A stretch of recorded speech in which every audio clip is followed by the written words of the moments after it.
রহমান যেরকম আদর্শ রেখে গেছে, জীবন বাদ রেখে স্বাধীনতা দেখছে, স্বপ্নের বাংলাদেশ গড়ার ইচ্ছা ছিল, তেমন ভাবে জিয়ার আদর্শই খালেদা জিয়া ছিল।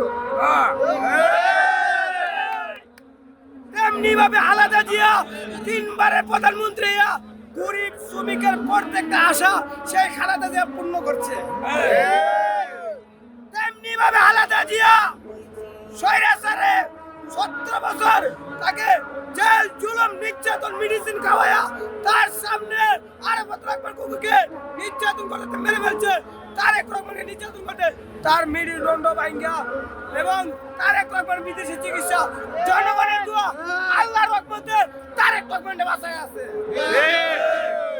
কিন্তু আজ দেখেন আমাদের খালেদা জিয়া মারা গেছে, কিন্তু তার যে সুনামটা সারা বাংলাদেশে সারা বিশ্বে তাকে সম্মান দিতেছে, তাকে দোয়া করতেছে।